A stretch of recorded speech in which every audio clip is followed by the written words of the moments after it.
Until the verdict of Honig versus the Department of Education, there was significant confusion among public school teachers and administrators regarding the disciplining process of students with special needs. No one quite understood their rights and responsibilities in this particular area. With the results of Honig versus the Department of Education, the nation's courts, including the Supreme Court, were telling school administrators and officials that their discretion in dealing with serious student misbehavior may be significantly limited.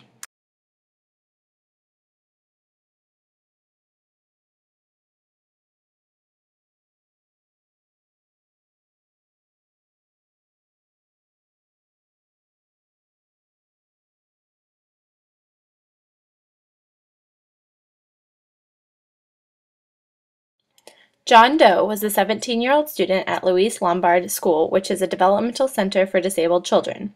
John's IEP identified him as a socially and physically awkward teenager who had difficulty controlling his anger. John's poor grooming, physical abnormalities, and speech difficulties made him a prominent target for other students at the school. These frustrating situations would cause John to resort to aggressive acts, and it was noted that John could only handle a minor frustration before exploding.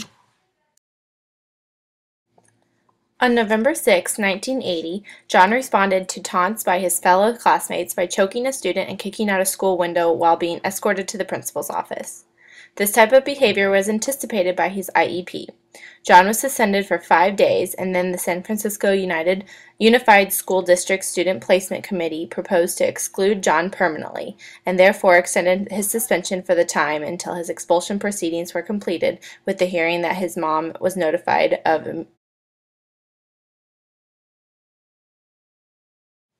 Jack Smith experienced a similar situation as an emotionally disturbed child around the same exact time that joined the cases of the two teenagers together as one.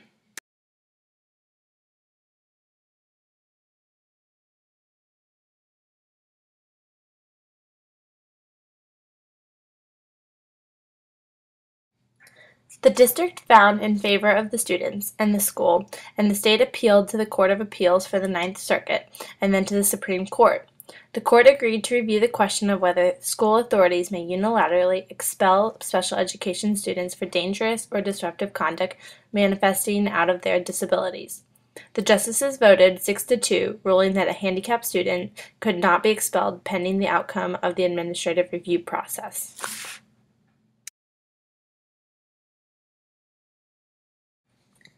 With the ruling of the court, there is no longer confusion and uncertainty surrounding the disciplining of students with special needs. The rights and responsibilities of special educators and school administrators are now more clearly defined in the suspension and expulsion of handicapped students from school. Now, when a student with a disability misbehaves, the IEP team must meet to determine whether or not the student's misbehavior is a manifestation of the student's disability. The team must consider classroom observations and closely examine the student's disability as well as the implementation of the student's IEP.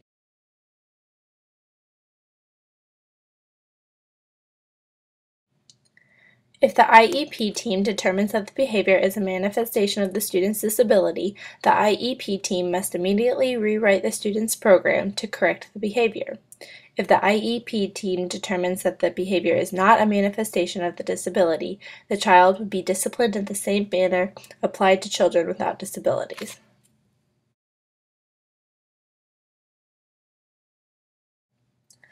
Congress clearly meant to strip schools of their unilateral authority to exclude disabled students from school pending the outcome of a parent appeal of a proposed expulsion.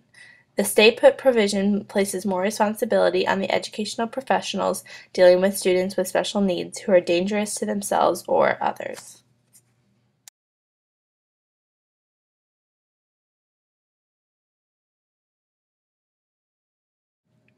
The most frustrating thing to me, in my opinion, about this case is the fact that it took 7 years to come to fruition.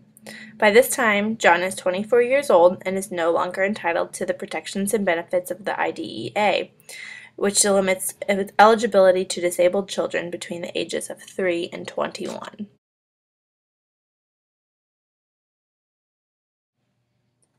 I agree with the court's decision that the influence of a child's disability should be considered when determining the long-term suspension and expulsion of a child with a disability, because it is definitely not the child's fault for possessing the disability and should therefore not be held accountable for it.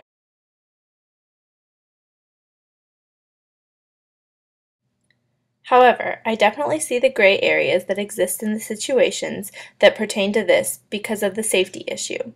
It is ultimately impossible to know and fully predict if a child's presence at school puts others at risk.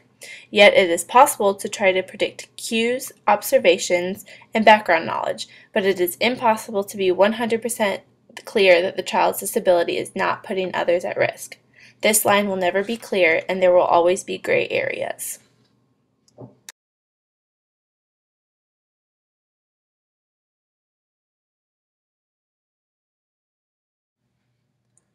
As future educators, it is important for us to know about this because we will have students with special needs in our schools and possibly in our classrooms. Teachers need to be aware of the significant influence they have on students with disabilities to first of all proactively keep them from misbehaving, and second of all to be able to contribute accurately to the IEP team's meeting and decision.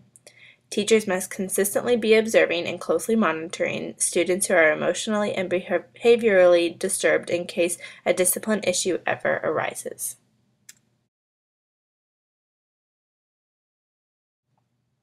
A teacher can be proactive in preventing a misbehavior of a student with a disability by knowing the student well and responding proactively to his or her needs. However, in the chance that a significant misconduct does occur, a teacher will have valuable and important information to contribute to the IEP team meeting that will ultimately determine the future of the student.